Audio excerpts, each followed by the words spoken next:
नमस्कार, challenge board में आप सभी का स्वागत है। दोस्तों, मैं हूं विकेश कुमार और आज की इस वीडियो में हम लोग बात करेंगे एनसीईआरटी 10th क्लास के प्रश्नावली 3.7 के प्रश्न संख्या 4 नंबर। दोस्तों, यदि आप इस चैनल पर नए हैं तो एक लाइक कर दीजिएगा। चैनल को सब्सक्राइब करने के साथ साथ बेल आइकन को प्रेस जरूर कर दीजिएगा ताकि आने वाला प्रत्येक वीडियो का नोटिफिकेशन सबसे पहले आप तक पहुँचे। तो आइए अब हम शुरू करते हैं। प्रश्नावली 3.7 के प्रश्न संख्या 4 है। दोस्तों, इस क्वेश्चन में कहा जा रहा है कि एक कक्षा के विद्यार्थियों को पंक्तियों में खड़ा होना है। ठीक है, यदि पंक्ति में 3 विद्यार्थी अधिक होते तो एक पंक्ति कम होती। ठीक है, यदि पंक्ति में 3 विद्यार्थी कम होते तो 2 पंक्ति अधिक बनती। कक्षा में विद्यार्थियों की संख्या ज्ञात कीजिए। ठीक है दोस्तों, यहाँ पर हमें 2 कंडीशन दिया गया है।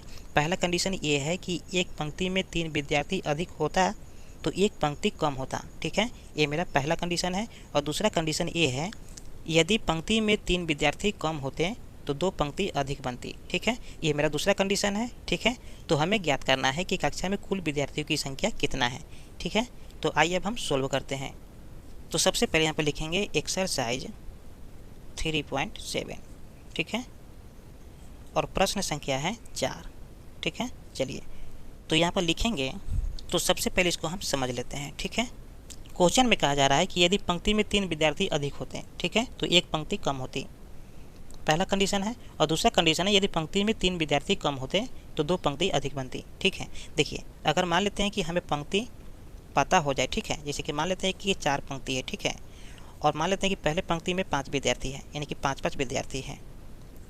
तो हमें कुल विद्यार्थियों की संख्या निकालना होता है तो क्या करते हैं, देखिए, यानी कि कुल पंक्तियों की संख्या में हम गुना कर देते हैं एक पंक्ति में कुल विद्यार्थियों की संख्या, यानी कि 5 से। ठीक है, तो यहाँ पर हमें 20 आ जाता है। ठीक है, लेकिन पंक्ति कितना है ये हमें पता नहीं है, और एक पंक्ति में कुल विद्यार्थियों की संख्या कितना है ये भी हमको पता नहीं है, तो हम इसको मान लेंगे। ठीक है, तो यहाँ पर लिखेंगे, माना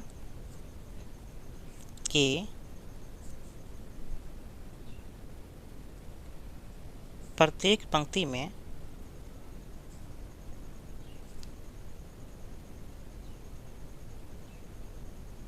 विद्यार्थियों की कुल संख्या, ठीक है, कुल संख्या कितना है, तो इसको हम मान लिए x। ठीक है, तथा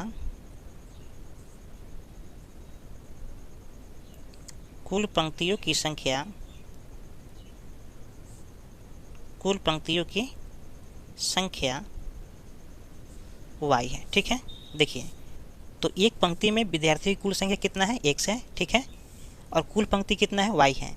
तो कुल विद्यार्थियों की संख्या क्या हो जाएगा, कुल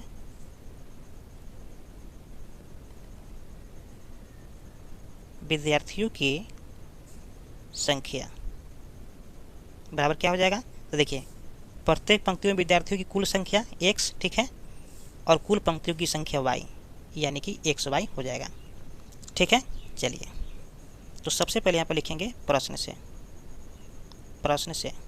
तो अब हम बात करेंगे क्वेश्चन के पहले कंडीशन की। ठीक है, तो क्वेश्चन के पहले कंडीशन में ये कहा जा रहा है कि यदि पंक्ति में 3 विद्यार्थी अधिक होते हैं तो एक पंक्ति कम होता है। ठीक है, तो पंक्ति में कुल विद्यार्थियों की संख्या कितना माने थे हम, x। ठीक है, और इसमें क्या करना है, हमको 3 को जोड़ देना है, यानी कि 3 अधिक होता। ठीक है, एक पंक्ति कम होता, यानी कि कुल पंक्तियों की संख्या कितना माने थे, y। तो y में हम 1 को माइनस कर देंगे। ठीक है, और गुना करने के बाद में कुल विद्यार्थियों की संख्या आ जाएगा, यानी कि xy आ जाएगा। ठीक है, अब देखिए इसको हम सोल्व कर लेंगे, यानी कि x में गुना करेंगे y से तो यहाँ पर आ जाएगा xy, x में गुना करेंगे माइनस x से तो माइनस x आ जाएगा, प्लस 3 में गुना करेंगे y से तो प्लस 3y आ जाएगा, प्लस 3 में गुना करेंगे माइनस x से तो यहाँ पर आ जाएगा माइनस 3, बराबर में क्या हो जाएगा, xy। अब क्या करेंगे हम, बराबर के दोनों साइड में है xy। ठीक है, तो कैंसिल हो जाएगा, तो यहाँ पर बच जाएगा minus x plus 3y minus 3 equal to 0। ठीक है, अब क्या करेंगे, 3 माइनस में है तो बराबर की साइड में भेज देंगे, तो माइनस x प्लस 3y बराबर यहाँ पर हो जाएगा 3। ये फाइनल समीकरण 1 आ गया। अब यहाँ पर लिखेंगे हम पुनः। ठीक है, और क्वेश्चन की दूसरे कंडीशन की बात करेंगे। तो क्वेश्चन के दूसरे कंडीशन में ये कहा जा रहा है, यदि पंक्ति में 3 विद्यार्थी कम होते। ठीक है, तो पंक्ति के हम 3 विद्यार्थियों को कम कर लेंगे, यानी कि x माइनस 3 कर दिए। ठीक है, क्योंकि प्रत्येक पंक्ति में विद्यार्थी की कुल संख्या x माना था। ठीक है, तो इस x में से हम 3 को कम कर दिए। ठीक है, तो दो पंक्ति अधिक बनती, ठीक है। तो दो पंक्ति अधिक बना था, कुल पंक्तियों की संख्या कितना है, y है। तो y में अगर 2 जोड़ देंगे तो पंक्ति 2 को बढ़ जाएगा, ठीक है। तो बराबर में हो जाएगा xy। अब इसको हम क्या करेंगे, सोल्व कर लेंगे। तो x में गुना करेंगे y से तो यहाँ पर आ जाएगा xy, और x में गुना करेंगे +2 से तो यहाँ पर आ जाएगा +2x, -3 में गुना करेंगे y से तो -3y आ जाएगा, और -3 में गुना करेंगे +2 से तो माइनस आ जाएगा 6, बराबर में आ जाएगा xy। अब आप देख पा रहे हैं कि यहाँ पर xy और यहाँ पर xy कैंसिल हो जाएगा, क्योंकि बराबर के दोनों पक्ष में समान रहे तो कैंसिल कर देते हैं। यहाँ पर बच जाएगा 2x - 3y - 6 = 0। 6 माइनस में है तो बराबर की साइड में जाएगा तो प्लस में हो जाएगा। तो यहाँ बच जाएगा 2x - 3y = 6। ये समीकरण 2 हो गया। अब दोस्तों आप देख पा रहे हैं कि हमें समीकरण 1 और समीकरण 2 पता चल गया है। अब इन दोनों समीकरण को हम सोल्व करेंगे, ठीक है। तो इसको सोल्व करने के लिए हमारे पास 3 तरीका है। पहला तरीका है विलोपन विधि, दूसरा तरीका है प्रतिस्थापन विधि, और तीसरा तरीका है वर्गीकरण विधि। तो इन तीनों विधि में से जो विधि आपको आसान लगे उस विधि से आप सोल्व कर सकते हैं, लेकिन हम यहाँ पर सोल्व करेंगे विलोपन विधि से, क्योंकि विलोपन विधि जनरली सबको आसान लगता है। तो यहाँ पर लिखेंगे हम विलोपन विधि से।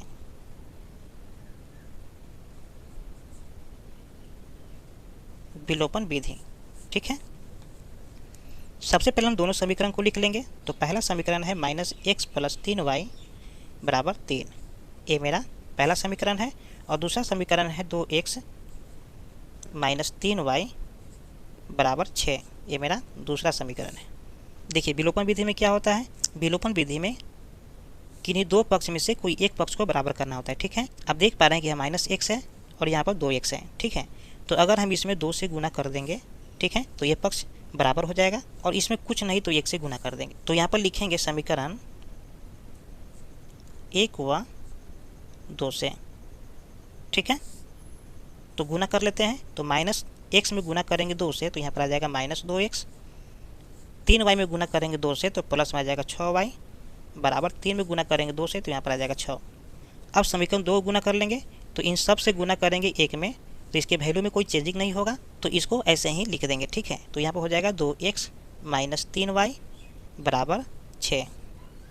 तो यहाँ पर लिखेंगे हम जोड़ने पर। जोड़ने पर जैसे लिखते हैं तो यहाँ पर साइन चेंज नहीं होता है, ठीक है। यही घटाने पर लिखते हैं तो यहाँ पर साइन चेंज करते हैं। आप देख पा रहे हैं कि 2x माइनस में है, ठीक है, और ये प्लस में है, तो प्लस माइनस कैंसिल हो जाएगा। 6y प्लस में है, 3y माइनस में है, तो यहाँ से घर करके आ जाएगा 3y। 6 और 6 दोनों प्लस में है तो यहाँ पर हो जाएगा 12।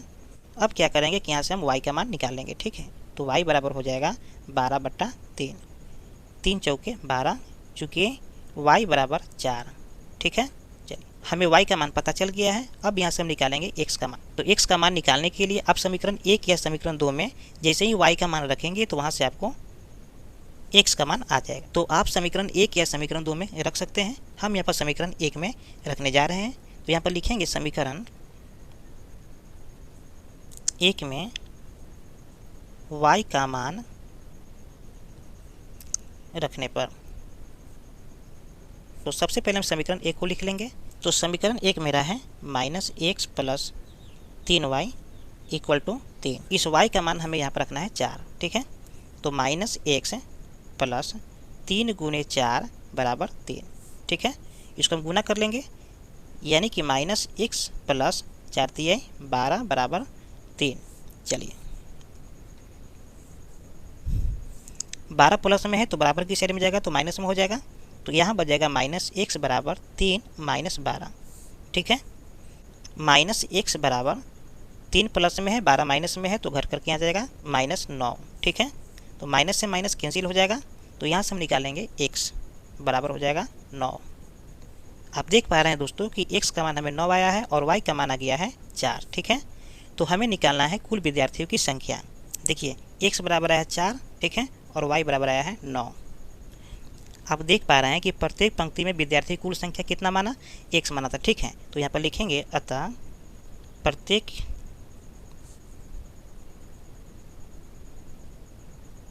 पंक्तियों में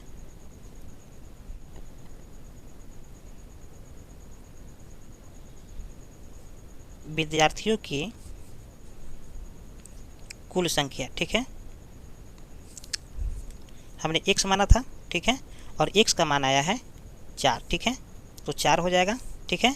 चलिए तथा कुल पंक्तियों की संख्या, हमने y माना था, ठीक है, तो यहाँ पर लिख देंगे y। तो y का मान कितना आया है 9, ठीक है, तो यहाँ पर हो जाएगा 9। हमें निकालना है कुल विद्यार्थियों की संख्या, तो यहाँ पर लिखेंगे इसीलिए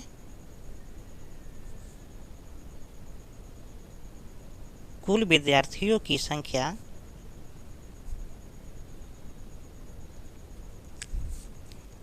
बराबर xy, ठीक है। तो x का मान आया है 4 और y का मान आया है 9, ठीक है। तो 9 में 4 से गुना करेंगे तो 9 चौका 36 हो जाएगा, ठीक है। तो ये मेरा फाइनल आंसर हो गया, ठीक है। उम्मीद करते हैं कि वीडियो आपको पसंद में आ गया होगा। फिर मिलते हैं एक और नए वीडियो के साथ, तब तक के लिए जय हिंद।